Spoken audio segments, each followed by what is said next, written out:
જો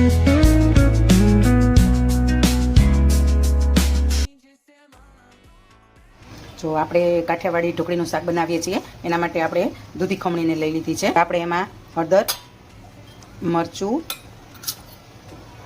હિંગ અને લસણની ચટણી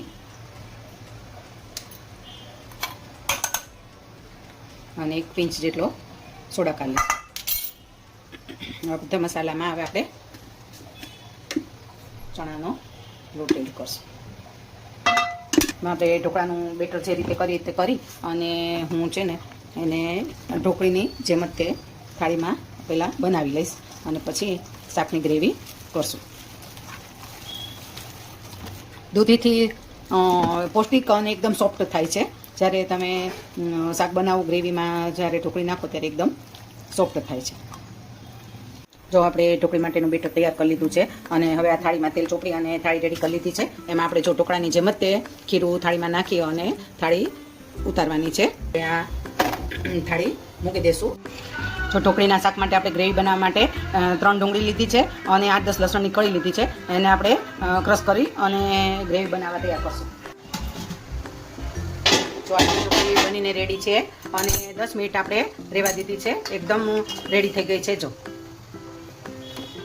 તો આપણું તેલ આવી ગયું છે ઢોકળીની ગ્રેવી વઘારવા માટે. હવે એમાં હિંગ નાખી અને આપણે લસણની પેસ્ટ નાખશું અને જો આ ડુંગળીની પેસ્ટ છે આપણે કરી હતી એ નાખશું. હવે આને તેલમાં થોડીક વાર ચોંટાડવા દઈશું ડુંગળી લસણની પેસ્ટને. તો આપણી ઢોકળી પીસ થઈને રેડી થઈ ગઈ છે. જો કેટલા મસ્ત પીસ થઈ ગયા છે અને આમ સોફ્ટ રહી છે અને ગ્રેવીમાં તો હજી જશે એટલે સરસ સોફ્ટ થઈ જશે. તો હવે આપણી ડુંગળી ચોંટાઈ ગઈ છે અને હવે આપણે એમાં હળદર, લાલ મરચું, થોડું ધાણા, ગરમ મસાલો અને હવે મીઠું એડ કરી દઈશું. હવે આમાં આપણે છાશ નાખવાની છે.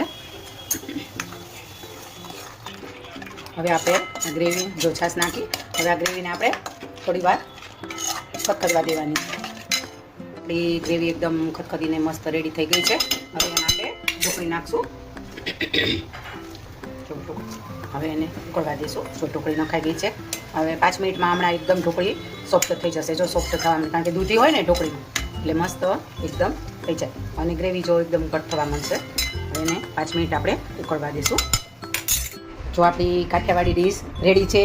જો શેકેલા મરચાં, કાંદા, રોટલો, કઢી, ખીચડી, ગોળ અને ઢોકળીનું શાક આપણી રેડી છે. એકદમ કાઠિયાવાડી ટેસ્ટની થાળી